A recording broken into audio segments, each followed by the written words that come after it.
Catabolisme glycidique et régulation.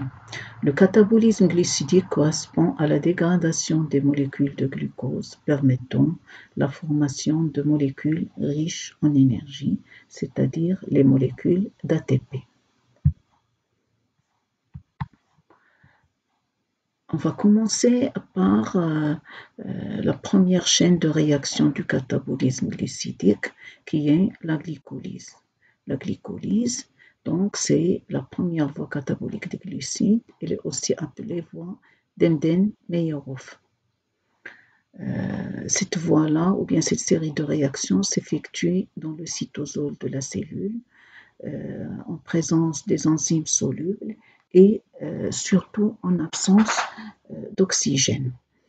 Elle a comme fonction donc la synthèse bien entendu de molécules riches en énergie qui sont les ATP et aussi la formation de pyruvate qui va avoir plusieurs destinées au niveau cellulaire.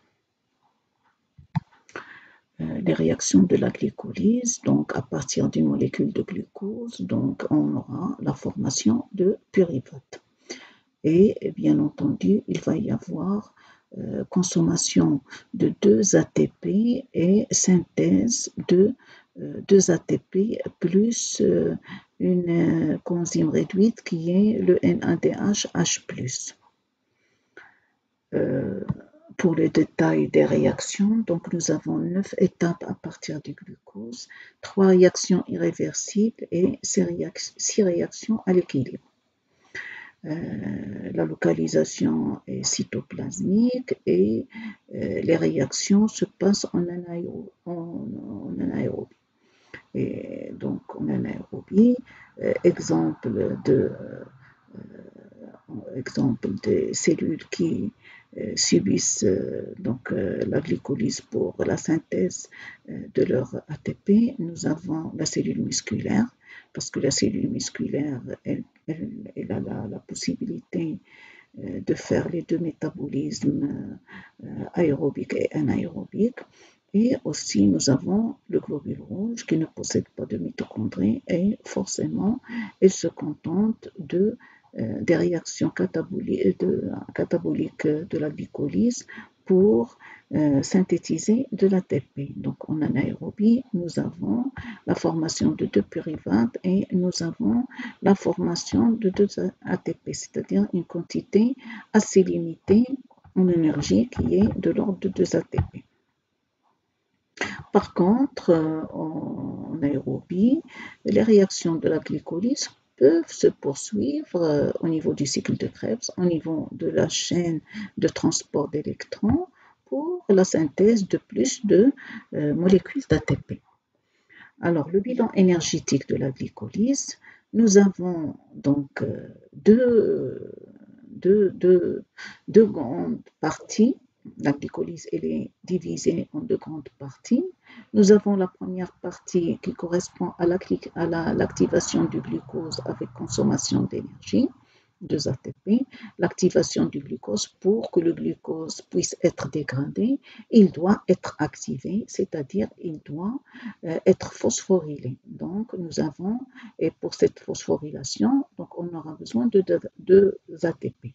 Alors, les 2 réactions de phosphorylation, la première étant le passage du glucose en glucose 6-phosphate et la deuxième, c'est la phosphorylation du fructose 6-phosphate en fructose 1,6-biphosphate.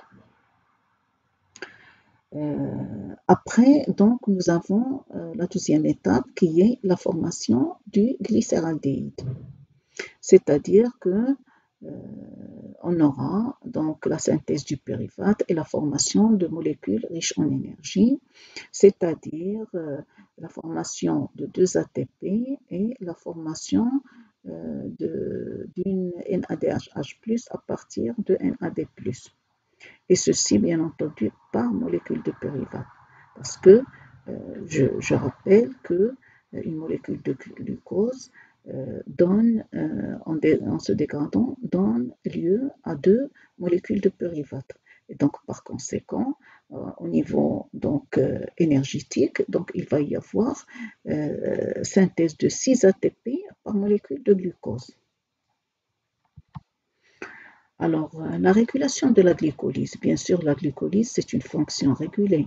Donc, dans les conditions physiologiques, il faut bien que la glycolyse soit activée quand l'organisme a besoin d'énergie et inhibée quand l'organisme n'a pas besoin de cette énergie. Alors, on va voir à quel niveau s'effectue donc cette régulation. Alors, pour la glycolyse, les voies métaboliques et les enzymes qui catalysent les réactions irréversibles, ce sont bien les sites potentiels de contrôle, c'est-à-dire au niveau des réactions irréversibles que donc se passe la régulation. Donc, au niveau de la glycolyse, on met en évidence trois niveaux de réaction irréversible. Le premier niveau, la réaction de transphosphorylation du glucose en glucose 6-phosphate, qui est catalysée par la glucokinase ou l'exokinase, ça dépend donc de la nature de la cellule. Dans ce cas, l'exokinase, elle est inhibée par le glucose 6-phosphate, c'est-à-dire il est inhibé par le produit de la réaction.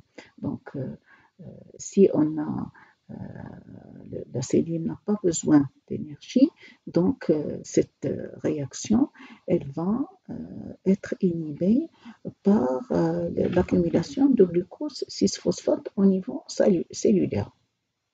Le deuxième niveau de contrôle, c'est la réaction de transphosphorylation du fructose 6-phosphate en fructose 1,6-biphosphate qui est catalysée par la 6-fructokinase.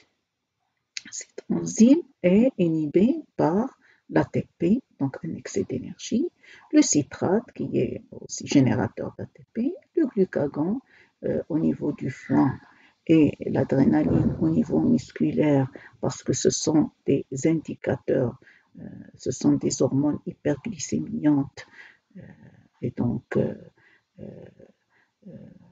ils vont donc inhiber la glycolyse et ce niveau de contrôle il est activé par l'insuline et l'AMP cyclique. L'insuline qui est une hormone hyperglycémiante et l'AMP qui est aussi le produit de base pour la synthèse de l'ATP. Alors, l'insuline, quand il est dégradé, ça veut dire que, ou bien ce n'est pas dégradé, mais quand il est déchargé, c'est un indicateur d'un excès de glucose dans le sang et du coup, donc un excès d'énergie. Le troisième niveau de contrôle, c'est la réaction de transphosphorylation de l'acide phosphoénolpyruvate en acide énolpyruvique catalysée par la pyruvate kinase. Et cette enzyme est inhibée par le pyruvate, produit de la réaction, l'ananine qui est un générateur de glucose, l'ATP qui est un indicateur d'un excès d'énergie et les NADH qui sont également des générateurs de H+, qui est une forme d'énergie potentielle pour la cellule. Alors, on retiendra globalement qu'il y a inhibition de la glycolyse lorsque l'organisme est en excès d'énergie et une activation de la glycolyse lorsque l'organisme est en déficit d'énergie.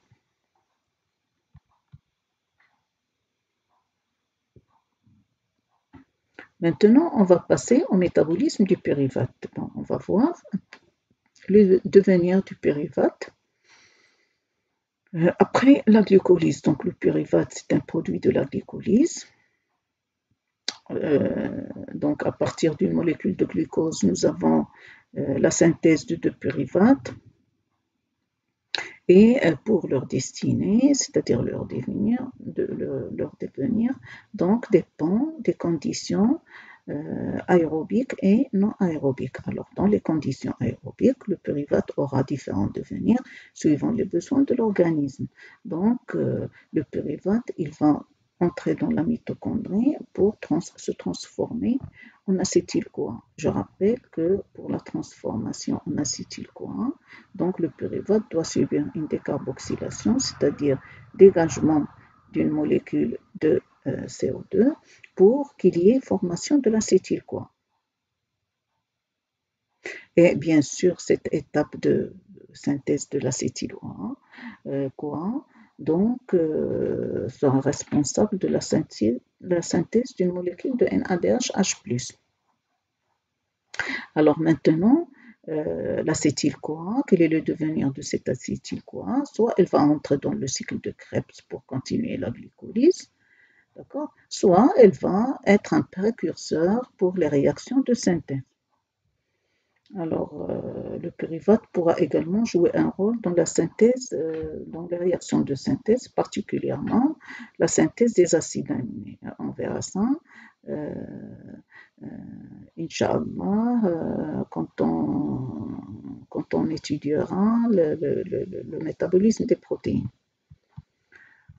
Maintenant, en anaérobie, alors le devenir de pyruvate en anaérobie, et le pyruvate aura différents devenirs suivant l'organisme dans lequel il se trouve. Par exemple, chez l'homme, particulièrement au niveau des muscles striés, la particularité chez l'homme de la musculature striée, c'est que ces muscles possèdent donc des enzymes leur permettant de passer d'un métabolisme aérobique à un autre anaérobique, donc de switcher entre deux métabolismes. Tout dépend donc des conditions où se trouve l'organisme. Par exemple, lors d'un effort physique très violent, donc c'est-à-dire un effort qui demande donc une synthèse très très rapide de l'ATP. Alors dans ce cas-là, le pyruvate va être utilisé par la cellule musculaire pour donner du lactate. D'accord? Et ceci par la lactate déshydrogénase avec consommation d'une NADH+. D'accord? Alors, on a en formation de lactate. Après, donc, le métabolisme de lactate, il va aboutir à la formation d'une toute petite quantité d'ATP, mais qui est, si vous voulez, très rapide à être fabriquée. Donc, elle se fabrique très rapidement et donc, elle permet donc une certaine forme d'énergie pour que le muscle puisse fonctionner. Donc, l'intérêt de cette réaction, bien sûr, après la synthèse du lactate, il y a aussi la synthèse d'une petite quantité d'énergie à partir du pouvoir réducteur de NADH. Donc, le NADH+ va redémarrer la glycolyse pour redonner le pyruvate.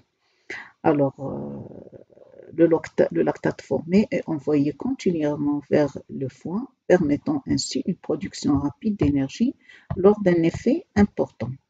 Et donc, les fibres au niveau de notre organisme, donc les cellules qui sont, bien les organes qui sont en activité permanente et constante 24/24, telles que les fibres musculaires cardiaques, les cellules rénales, les cellules hépatiques, donc ils vont se servir de ce lactate pour produire de l'ATP. Alors, application aussi chez les micro-organismes, donc notamment chez le lactobacillus et le thermobacterium, qui peuvent dégrader donc le sucre contenu dans le lait. Bon, ces deux micro-organismes, ils se trouvent naturellement dans le lait et donc en présence donc, du sucre de lait, ils vont dégrader le sucre qui se trouve dans le lait et le transformer en acide lactique, ce qui permet donc la coagulation naturelle du lait après un certain temps et bien sûr en anaérobie. Ce phénomène peut se voir aussi chez la levure de panification, Saccharomyces cerevisiae, pour faire lever le pain. en anaérobiose, on peut avoir même une fermentation alcoolique, c'est-à-dire qu'à partir du pyruvate, il va y avoir d'abord une décarboxylation du pyruvate pour donner l'acétaldéhyde et grâce à l'alcool déshydrogénase, il va y avoir donc formation de l'éthanol.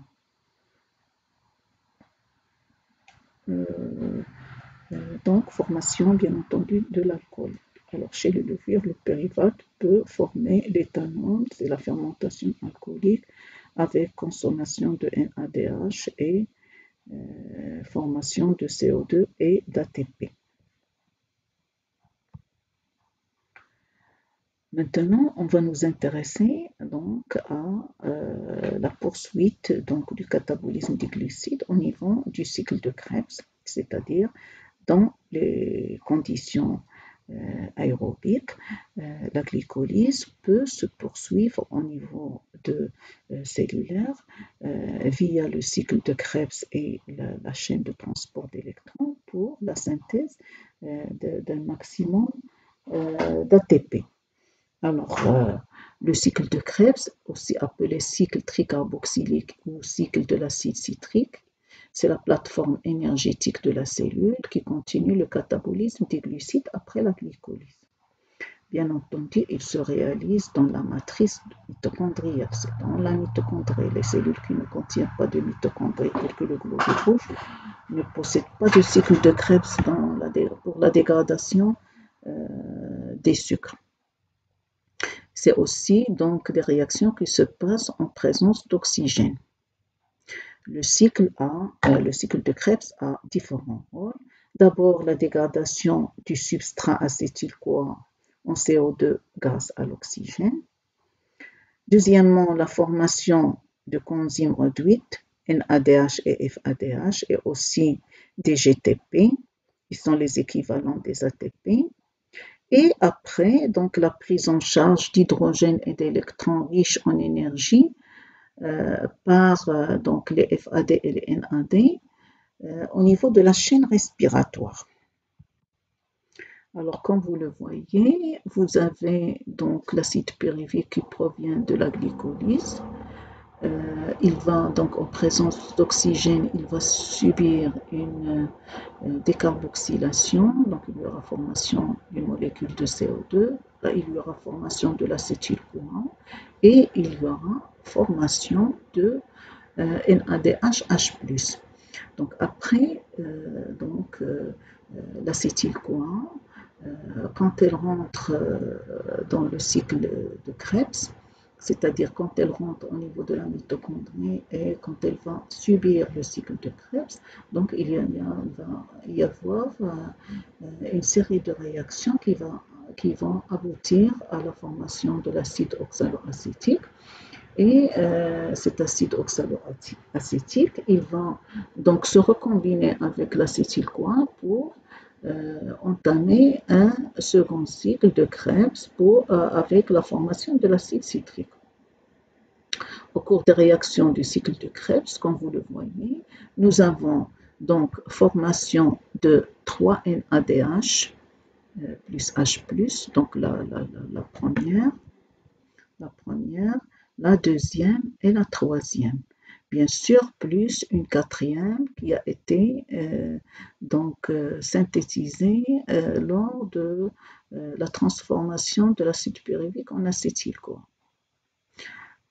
Et bien sûr, on a formation d'une FADH2. Donc, ces coenzymes réduites, ils vont vers la chaîne de transport d'électrons pour être de nouveau réoxydés et se transformer en NAD+, et en FAD+.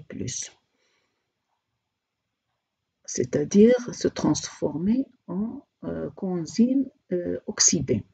Ces coenzymes oxydés vont être utilisés de nouveau par donc les réactions du cycle de Krebs pour redonner les coenzymes réduites. Et donc, au niveau de la chaîne respiratoire, ces coenzymes réduites vont être réoxydés pour fournir donc un maximum de H+, qui va servir donc pour la synthèse de l'ATP. Alors, l'acétyl-CoA au niveau du cycle de Krebs est une forme de transport des groupements acétyles qui provient du pyruvate. Et donc la première étape du cycle consiste à transférer ce groupement acétyl sur l'oxaloacétate pour former le citrate. Et le reste du cycle consiste à des transformations catalysées et donc à des décarboxylations pour donc former les molécules de CO2. La dernière étape, c'est la production de l'oxaloacétate qui peut ensuite réagir à nouveau dans la première étape avec un acétyl CoA et recommencer le cycle par la formation de citrate. En résumé, le cycle de Krebs peut se résumer dans l'oxydation de 6 carbone en CO2 parce que là, le cycle de Krebs s'effectue pour une molécule d'acide pyruvique, mais la molécule de glucose, elle donne 2 acides pyruviques. Donc, il y a formation donc il y a l'oxydation de 6 carbone en CO2. Alors, il y a synthèse d'énergie qui va être dégagée à partir des réactions du cycle de Krebs. Nous avons donc les GTP qui sont les équivalents des ATP en termes d'énergie. Nous avons la genèse des électrons et des H+, nous avons la genèse de coenzymes réduites qui sont les FADH et les NADH+, qui vont être métabolisés au niveau de la chaîne respiratoire pour former de l'ATP. Donc la métabolisation, c'est la réoxydation de ces NADH réduites pour donner des NAD+, et des FAD+, qui vont donc être réoxydés au niveau du cycle de Krebs pour redonner les NADH, etc., etc. Et donc le cycle se répète continuellement au niveau de la cellule. Alors pour la régulation du cycle de Krebs, la régulation c'est comme la glycolyse, donc il y a des niveaux de contrôle du cycle de Krebs, notamment nous avons au niveau de la quantité de substrat disponible pour faire fonctionner donc le cycle de Krebs. Si la quantité d'acétyl-CoA est faible, donc le flux de matière sera faible, et si la quantité d'acétyl-CoA sera donc important, à ce moment-là, le flux il va être important. Il y a aussi la disponibilité des coenzymes oxydés, des NAD+, et des FAD+. Si nous avons donc un excès d'énergie, ça veut dire un excès de NADH+, à ce moment-là, donc on va avoir donc une diminution de NAD+ pour réguler un peu cet excès d'énergie. Et si l'activité cellulaire est intense, donc à ce moment-là, il faut que ça soit donc régulé, et donc on aura une diminution des NADH+, et une augmentation de NAD+, pour faire fonctionner donc le cycle de Krebs. Et bien sûr, le troisième contrôle, il s'effectue au niveau donc des enzymes du cycle de Krebs, et donc toujours comme pour la glycolyse au niveau des réactions irréversibles, et par une inhibition des enzymes des réactions irréversibles comme pour la glycolyse. Alors,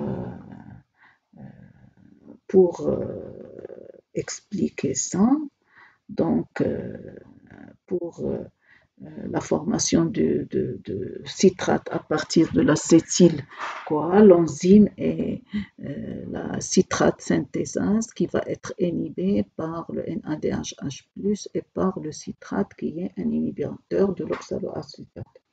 Là, donc, on parle donc des niveaux de contrôle, c'est-à-dire niveau des réactions irréversibles. La première réaction, c'est la formation donc du citrate à partir de l'acétyl-CoA.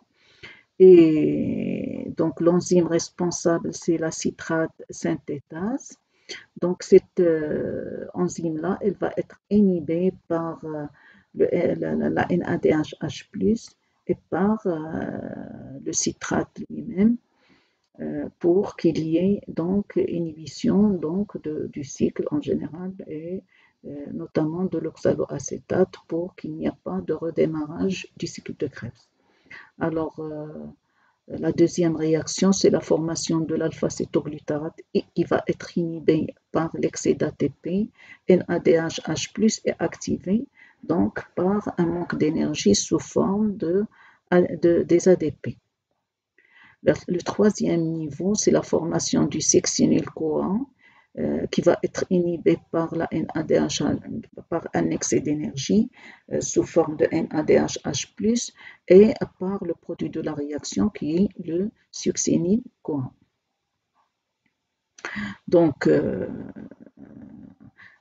pour revenir au rôle du cycle de Krebs, c'est en plus de fournir de l'énergie pour les cellules, il peut fournir aux cellules des intermédiaires pour la biosynthèse. Donc, exemple, donc, la synthèse des acides aminés à partir de l'alpha-cétoglutarate et synthèse de glucose et synthèse des acides gras par la bêta-oxydation. Alors, la dernière étape de la synthèse de l'ATP, c'est la chaîne respiratoire et le devenir du CO2. Donc, avant d'entamer la chaîne respiratoire, nous allons parler d'abord du CO2. On sait très bien que le CO2, c'est un déchet métabolique de la cellule, donc il doit être éliminé. Donc, le CO2, il est formé donc, pendant le cycle de Krebs et donc pour qu'il soit éliminé de l'organisme, les molécules de ce gaz-là doivent quitter les mitochondries d'abord, doivent diffuser d'abord à travers le cytosol jusqu'à la membrane plasmique, puis donc intégrer la circulation et finalement le CO2 va être transporté par le sang jusqu'au poumon. C'est là-bas où il va être exhalé et éliminé donc par la respiration. Donc ça c'est la première des choses. Après, donc on va parler de la chaîne respiratoire. Donc la poursuite des réactions du cycle de Krebs, c'est la réoxydation des coenzymes ROD8. Donc les enzymes qui ont été réduites au cours donc, du cycle de Krebs, ils vont être réoxydés au niveau de la chaîne respiratoire. Leur oxydation va permettre donc de la synthèse de NAD+ et un maximum de H+. Donc, cette réoxydation, elle va s'accompagner de la création d'ingrédients transmembranaires de protons, et ceci donc au niveau de l'espace intermembranaire de la mitochondrie. Donc, ce gradient de H+, c'est une forme de stockage de l'énergie contenue dans les coenzymes.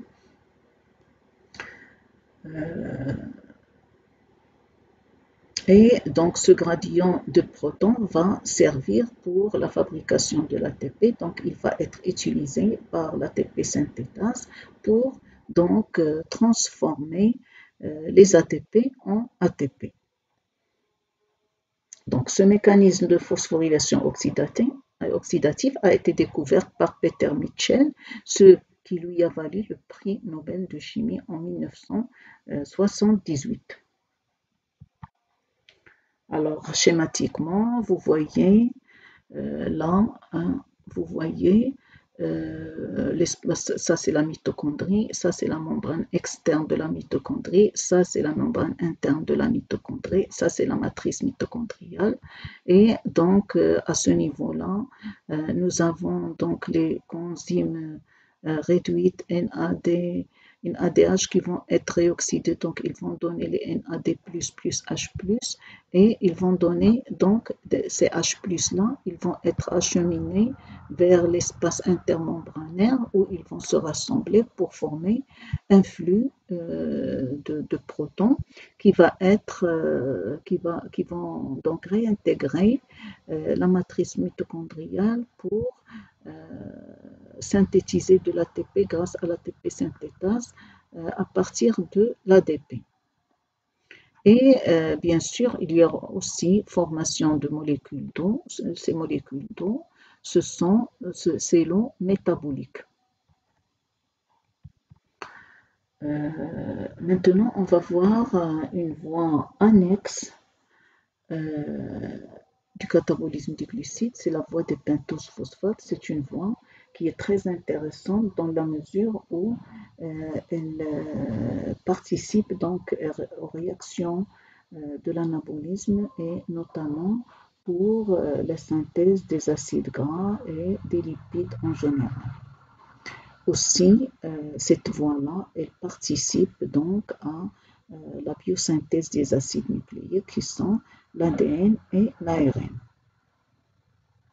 Donc, c'est une voie qui se réalise au niveau donc du cytoplasme et donc qui a pour rôle la synthèse donc des pentoses phosphates qui sont indispensables à la biosynthèse d'acides nucléiques ADN et ARN.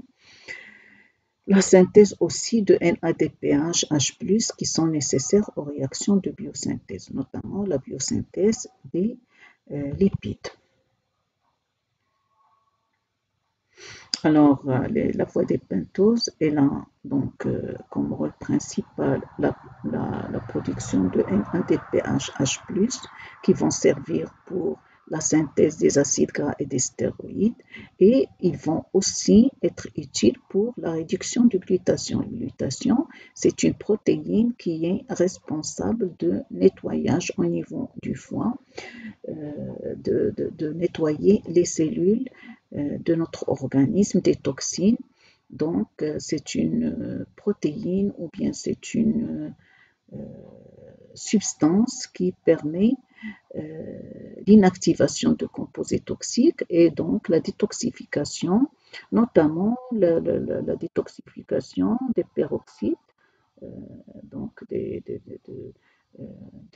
H2O2, et particulièrement au niveau des globules rouges. Et donc la forme réduite du glutathion, c'est la forme active pour neutraliser les peroxydes et les radicaux libres au niveau cellulaire. Deuxièmement, le rôle de cette voie, c'est la production de ribose 5-phosphate qui sont nécessaires pour la synthèse des nucléotides et des acides nucléiques. Alors, la voie des pentoses, pour récapituler, la voie des pentoses phosphates se déroule dans toutes les cellules, donc c'est une voie ubiquitaire. Elle est localisée dans le cytoplasme où le NADH+ est nécessaire, parce que le NADH il est nécessaire pour les réactions de l'anabolisme, donc de biosynthèse, et les réactions de biosynthèse, ils s'effectuent au niveau du cytoplasme. Donc, l'activité de la voie des pentoses est différente d'un tissu à l'autre en fonction des besoins. Donc, et au maximum 10% des molécules de glucose s'engagent dans cette voie. Alors, il faut noter que la voie des pentoses phosphates est étroitement imbriquée avec la glycolyse, c'est-à-dire c'est une voie qui est parallèle à la glycolyse et donc elle se passe au même endroit, il se passe donc à peu près dans les mêmes conditions que la glycolyse. Alors, nous avons dit que la voie des pentoses est une voie ubiquitaire. Alors, au niveau du foie, elle participe à la synthèse des acides gras et des stéroïdes. Au niveau du tissu adipeux, donc la synthèse des acides gras. Au niveau des glandes mammaires, la synthèse des acides gras, surtout au cours de la lactation. Et au niveau des tissus stéroïdogénèses, c'est-à-dire les testicules, ovaires, corticocéreinales, placenta, la synthèse des stéroïdes. Au niveau du globule rouge, la réduction du glutathion. Donc la réduction du glutathion, c'est en effet la forme réduite du glutathion qui est efficace pour neutraliser les molécules réactives contribuant au stress oxydant. Alors le bilan énergétique du catabolisme glucidique en anaérobiose, donc bilan de la glycolyse, formation de 2 ATP et d'une NADH+, qui sont utilisés dans la formation de l'acide lactique. Le bilan du catabolisme de pyruvate, catabolisme impossible en anaérobie. Le bilan du cycle de Krebs en anaérobie, le cycle de Krebs ne fonctionne pas. Bilan de la formation de lactate, les 2 molécules de pyruvate formées par la glycolyse sont dégradées en lactate, nécessitant chacune un NADH, H+, se former lors de la glycolyse. Alors, le bilan global de la dégradation d'une molécule de glucose en anaérobie est donc de 2 ATP qui sont immédiatement mobilisables. En aérobie, bilan de la glycolyse, formation de 6 ATP. Bilan du catabolisme de pyruvase, formation de 3 ATP par molécule de pyruvate et donc de 6 ATP pour une molécule de glucose. Bilan de cycle de Krebs, 12 ATP par molécule d'acétyl-CoA et donc 24 ATP pour une molécule de glucose. Et le bilan global théorique de la dégradation d'une molécule de glucose en aérobie est donc de 36 ATP qui ne sont pas immédiatement mobilisables car la majorité des ATP formés proviennent de la phosphorylation oxydative. Vous avez les détails sur ce tableau-là, donc il faut le lire attentivement et vous allez donc vous retrouver dans vos comptes. Voilà.